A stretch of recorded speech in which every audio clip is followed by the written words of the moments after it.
What's up, everybody? Welcome to the Friday edition of the Fantasy Q&A show. It's me, your man, MG Marcus Grant, joined by Michael F. Florio. And over there, it's the specialist. Give yourself a round of applause.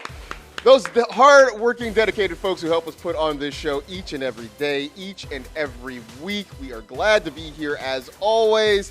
And Week 11 is off to a rousing start. The Titans go into Green Bay. They get a win. And I don't know. Christian Watson, apparently, we'll talk about him in just a little bit, but apparently he's the greatest man alive now. As someone who used a ton of fab to get him, and then as someone who advocated starting him, I very much so enjoyed last night. Not only that, not only did you advocate to the people out there starting him, you actually advocated to some of the higher-ups, to like the management in here. I got a call from one of our producers yesterday, and it was just like, who should I start? And I answered, and then I was like, why did you call me for that? Like, he texted, and he was like, oh, it wasn't for me. It was for one of the high. I was like, whoa, it's a lot of pressure now. So Florio gets to keep his job because he suggested to management that they should start Christian Watson, so he gets to hang around for a little bit more. Of course, you know how this show works. It is dedicated to answering your questions. You can send them to us on Twitter, while Twitter still exists, at NFL Fantasy. We will answer as many of them as we can here. The rest of them we send off to our pal Aaron Tan because he doesn't like zucchini. So our new question, our new poll question should be, what will happen first, Twitter's demise or Aaron eats a green vegetable? That one is up for debate. We're going to find that out probably in the next couple of weeks. My money's on Twitter going down first. I think Twitter goes down before Aaron actually eats a green vegetable. I think that's a runaway winner at that point. In the meantime, you got Q's, we got A's, LFG. Let's start with last night in Green Bay. The Titans, a 27-17 winner over the Green Bay Packers. Ryan Tannehill got you 19 fantasy points with a couple of touchdown tosses. Derrick Henry, a huge night. Ran for a score, threw for a score, over 25 fantasy points there. Treylon Burks, I was sort of skeptical about it, but had a really good night. Over 100 yards receiving, 18 fantasy points for him. On the other side, Aaron Rodgers put up another good fantasy game, 19 points there. Aaron Jones got you 14. Christian Watson, we talked about the big night, a couple of touchdown passes there. So let's talk, though, more about Christian Watson, because until a couple of weeks ago, the lasting memory of him had been dropping that deep pass from Aaron Rodgers in Week 1. Things have come around now, and maybe it's just acclimating to the game. Maybe it's getting used to his quarterback. But Christian Watson looks like, if not a league winner, at least a guy that's going to certainly propel you to the playoffs at this point. Yeah, like I lost Cooper Kupp in a league. I spent a ton of fab to get Christian Watson off the waiver wire this week. And I'm like, all right, cool. I don't have a Cooper Kupp, but I have another receiver that I can trust each week, I think. Christian Watson last night, he played the second most snaps of all of their receivers. He was on the field for all their two wide receiver sets. 16% target share. Would like to see that number go up a little bit. 162 air yards, equating for over 30% of their air yards. He had a team high rating while targeted. And I keep saying, he's going to be the Wisconsin Gabe Davis. I'm not saying they're similar talents because everyone was like, they're different kind of players. I mean, for fantasy purposes, like, he might not have the safest floor each week, but the upside is so high that I think you just start this guy moving forward. And that was a question I got a lot of in the last couple of days is, Allen Lazard versus Christian Watson. Some people have both, asking which they should start. And I said, look, Lazard's the guy with the safer week-to-week floor, but Watson is the guy with the higher ceiling. And I think we sort of saw that play out last night, where you had Lazard get you, I think, 10, 11 fantasy points. It was steady. It was consistent. It wasn't splashy. But then you have Watson, who didn't have a ton of yards, but the 2 touchdowns put him over 20 points. And so I think that is probably how it's going to play out for the Packers for the rest of the season. On the other side, I know Derrick Henry did not have a great game last week. We were all sort of on record saying, I wouldn't worry about that. He's going to bounce back. And so he did that. You see that he leads the NFL in rushing attempts and rushing yards this season. He did it on the ground. No surprise there. He also threw a touchdown pass. And I tweeted that, while it's fun and it looks cool and he did the little jump pass thing, for a lot of people, you actually lost a couple of points on that. If he actually just runs it in from 3 or 4 yards out, you get 6 points. Instead, he throws it, and you only get 4 points out of that, to which I got a lot of fantasy hipsters in my mentions being like, that's why I play in 6-point passing touchdown league. Cool, man. Not everybody does that. For the 1 touchdown pass a year that Derrick Henry throws? Right. What are we doing? Hooray! Congrats. But, yeah, for most people, it's still a lot of 4-point touchdown, passing touchdown. I'll get it right. Anyway, the point being, Derrick Henry is really good. If he has a bad game, don't freak out because he's going to bounce back because that's what Derrick Henry does. He is one of the preeminent running backs in the NFL. Enough of that. Time to get to some of your fantasy questions that you did send us on the Twitter machine, which as of now is still operational. Richard Chavez wants to know, who should I trade for Lamb or Jefferson? You need a comma in there, Richard, so I can read this properly. Who should he trade for? CeeDee Lamb or Justin Jefferson? My answer might sound like a cop-out here, but it's my answer always to questions like these. Whichever one you can get cheaper. And what I would advocate doing is, I don't know if they're on the same manager's team or if it's two different managers, whatever the case, say, hey, what would you want for CeeDee Lamb? What would you want for Justin Jefferson? Have two different discussions there. Weigh your two options. And if one of them, the chances are he's going to want more for Justin Jefferson, I'd imagine. But either way, just whichever one you could get for a little bit less, that's the way I would go. I'm going to say you try to trade for Justin Jefferson, and if that doesn't work, then CeeDee Lamb is a nice fallback. It's sort of like our pal Hytham Kalani, who was asking what he should buy his wife for her birthday. Should he get Taylor Swift tickets or should he get jewelry? Now it's impossible to get Taylor Swift tickets, so he's going to fall back on jewelry. So look at CeeDee Lamb as jewelry. Justin Jefferson as Taylor Swift tickets. So I think that's the guy you go after. If it doesn't happen, you got a really nice fallback to go to there. Yep. There it is. Good luck there, Richard. I hope his wife wasn't listening. I really hope so. Kayla, you didn't hear any of that, okay? James Masterson wants to know, Justin Fields or Lamar Jackson? This is not the first time I have seen this question this week. It feels crazy to say, but I'm going to go with Justin Fields here. Justin Fields has a great matchup against the Atlanta Falcons, who not only allows a ton of production to quarterbacks, they allow a ton of production on the ground as well. Look, Lamar is matchup proof. The Panthers are a very good matchup for him as well. The difference is the Ravens right now, they're really thin. Like, there's no Rashad Bateman anymore. Mark Andrews is legit up in the air. Deshaun Jackson, who was a thing for all of 1 week, is up in the air. Gus Edwards is banged up. I would just ride the hot hand with Justin Fields. I think that's the reason I would go with Justin Fields as well. He is the hot hand right now. And I think even when everything is right, both these teams are remarkably similar in that they want to run the football. They've got running backs that are sort of mid at best. They've got, Mark Andrews is definitely better than Cole Kmet, but the wide receivers kind of leave something to be desired. But both these quarterbacks are mobile. They are decent passers. So there's a lot of similarity. But right now, Justin Fields just seems to be playing better football and maybe has a little bit more weaponry to work with than Lamar Jackson does. Next one from Josh. Trade away Cooper Kupp for Dameon Pierce. What should the value be on Kupp's injury? Yes to that trade. I would do that in a heartbeat. And look, I have a PSA coming out about the trade deadline later today where I basically say, like, if you're a team that's comfortably in the playoffs, go out and get, like, a banged-up player or something like that for a discount. But I'm thinking more of, like, the Jamar Chase route than the Cooper Kupp route, because we legitimately might not see Cooper Kupp again this season. He's out for at least the next 4 games. The Rams are not in contention this year, which means why are they going to force back their their all-pro wide receiver? They're gonna treat him with kids' gloves. And right now, if you're a team though that's fighting for a playoff spot and you have Cooper Kupp, I think you have to shop him and take any sort of nice return that you can get, because again, we just might not see him again this season. I'm also presuming this is maybe a keeper league or something like that. That's all I can think, because I don't know anybody who's going to give you Dameon Pierce, somebody on that level for Cooper Kupp. But if that's out there, and you're talking about just sort of a 1-year situation, absolutely do it, because Dameon Pierce has been a true workhorse there in Houston. He's been arguably the only piece we can count on week to week in the Texans offense. So if that's what you're looking at, especially if you need running back help, I would absolutely make that move. But also don't be surprised if the person comes back to you and says, hold up, wait a minute, I was not of sound mind. I was not of sound mind when I put that out there, and I don't want any part of that. So strike while the iron's hot, and maybe you feel a little bit of guilt about it later, but, you can wash that away with like some ice cream or something. You'll be fine. We're just getting started here on the show. We got plenty of questions to answer, and we will also talk about our Week 11 sleepers. That's coming up next on the Q&A show.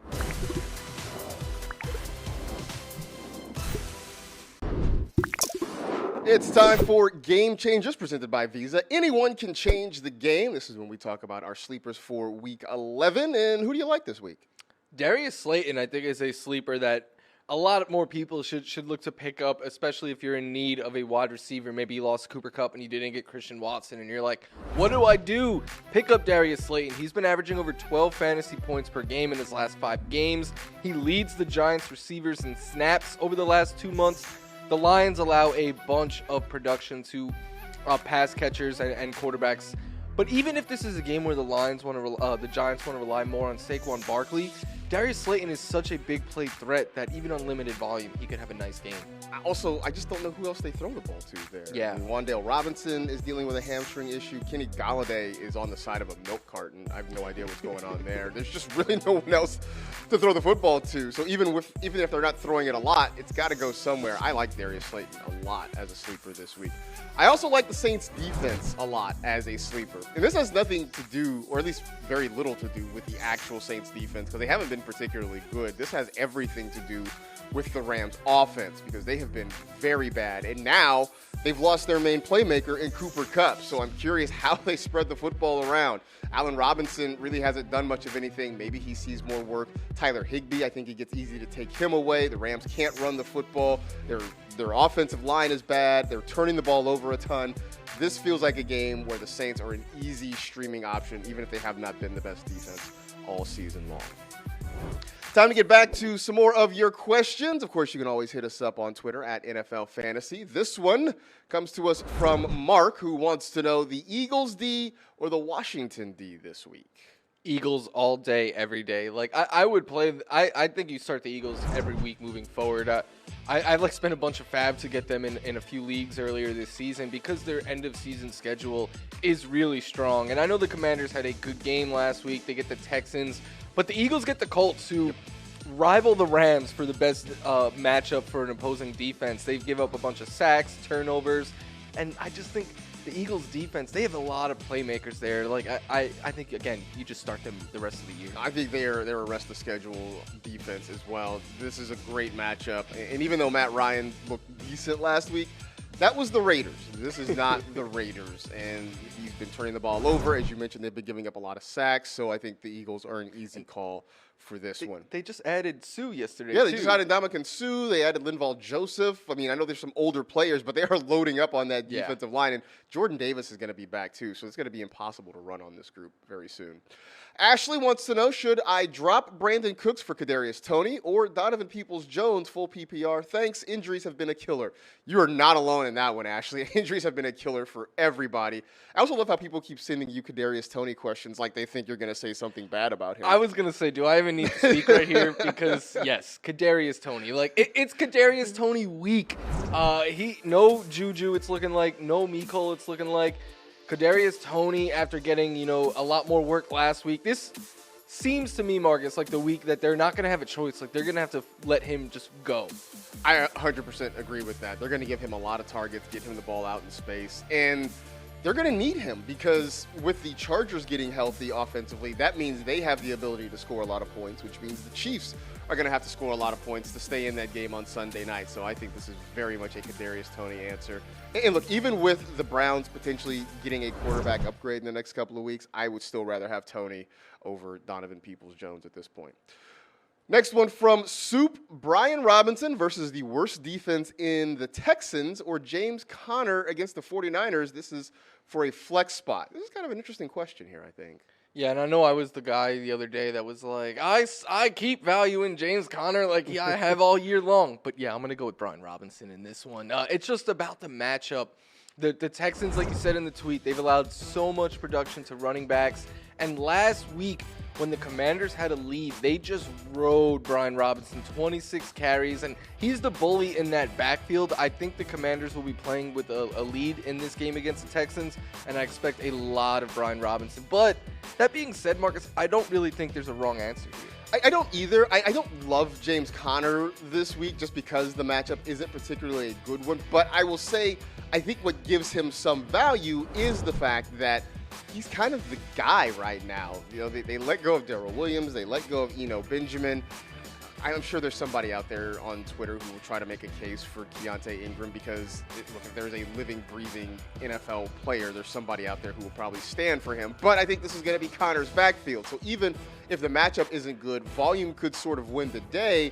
But I do think there's a path for Brian Robinson to be successful. As you mentioned, the matchup for him is very good. They are going to use him a lot if that game stays close. So I think there's a call there. So basically, Soup, we didn't help you at all because we basically said that either one is a good play. So in that case, flip a coin or pick the guy whose uniform you likes better. I don't know, something like that, and hopefully you end up. You're gonna be watching. I mean, James Conner does play on Monday. I don't know if you do this. I will legit sometimes if like I'm really torn on two of these players. I'll be like, well, this guy's a standalone game that I know I'm gonna be watching the entire time. On Monday night, I'll feel like I have a chance the whole week. Sometimes I know that doesn't really matter, but it's a tiebreaker for me. Also, I'm wondering now that we're sitting here overthinking things, does it matter that he's going to be playing at altitude there in Mexico City? You know, they tend to be higher scoring games there, though. I don't know. We're not helping you at all. We're not helping you even a little bit, but we do appreciate that you sent us this question, Soup. So flip a coin, and then hopefully it ends up being the right one. Use a magic 8-ball. I don't know. Pick names out of a hat. Hopefully this kind of works out for you. Let us know how this goes, though, after it's all said and done. Speaking of Monday Night Football in Mexico City, we're going to get to that coming up after the break and some more of your questions as we wrap things up on the Q&A show.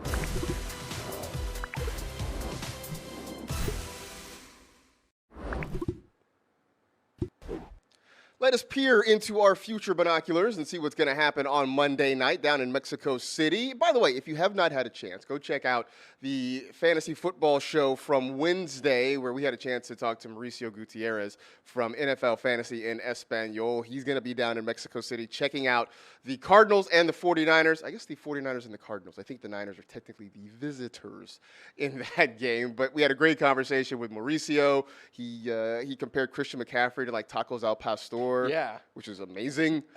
So if you haven't had a chance, go check out that conversation because it was a whole lot of fun. But let's talk about that game on the field. Breaking it down side by side, if you're going to look at a 49ers player from this one, who would it be?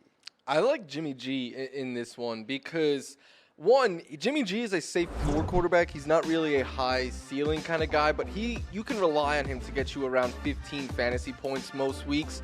But I think this is a game where we could see the ceiling. Not only have the Cardinals really struggled allowing the 6th most fantasy points to quarterbacks over the last month, they allow the most yak in the league.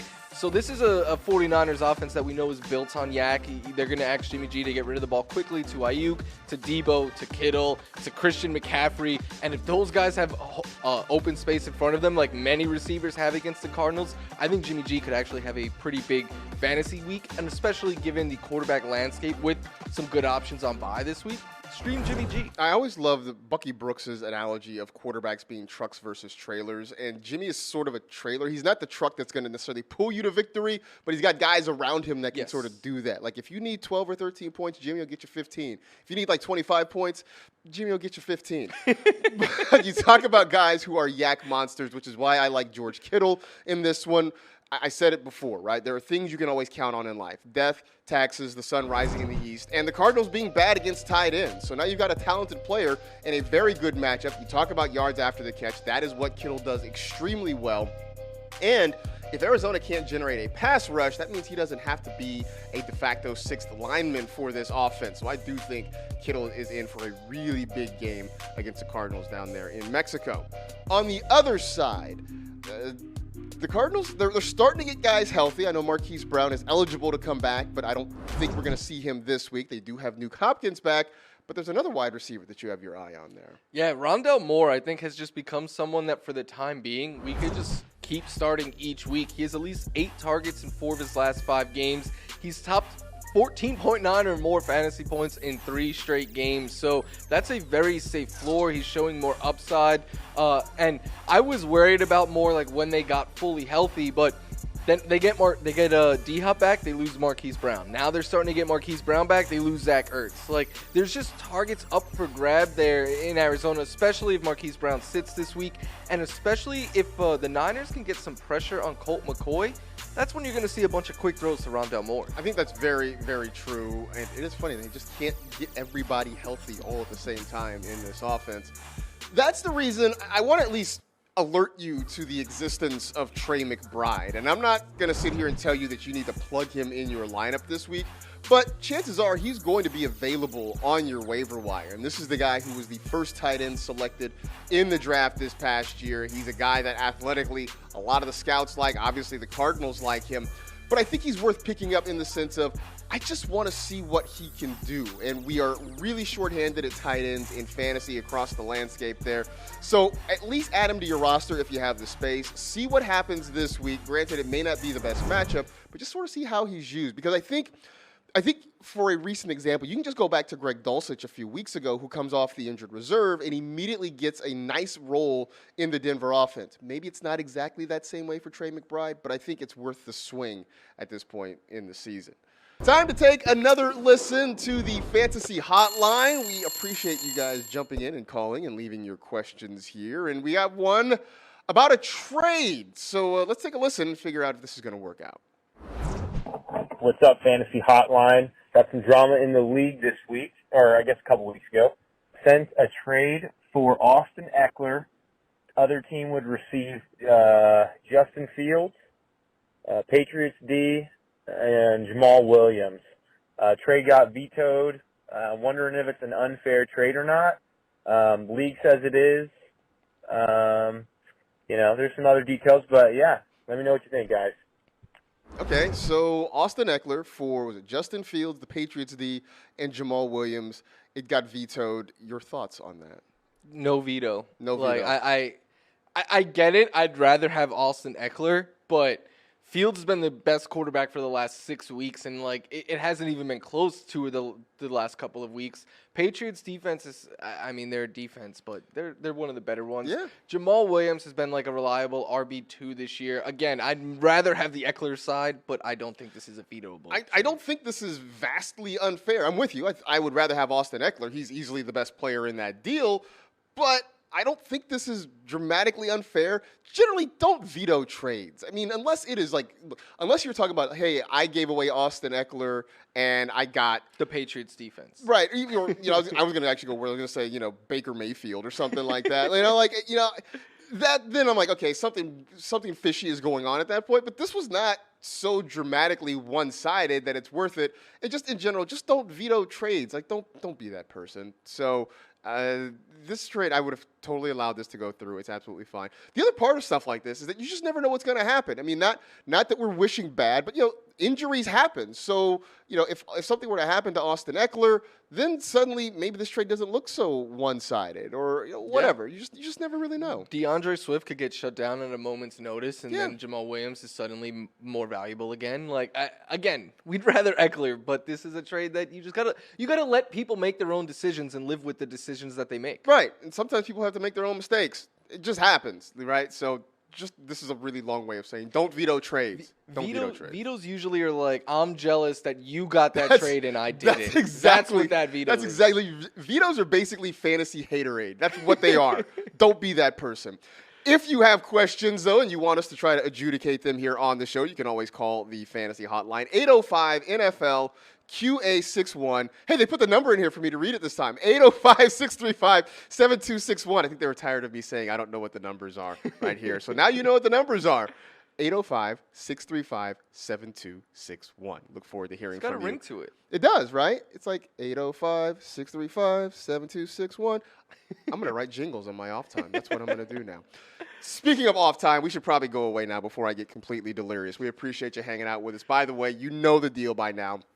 You subscribe to one of these shows, you get all 5 of them in your podcast feed. We also have the Sunday show, NFL Game Day Kickoff, which starts at noon Eastern every single Sunday and takes you right up until kickoff. So that'll do it for this edition of the Q&A show. He's Mike. I'm Marcus. Those are the specialists. We appreciate you hanging out with us. Enjoy Week 11, everybody, and we'll talk to you next week.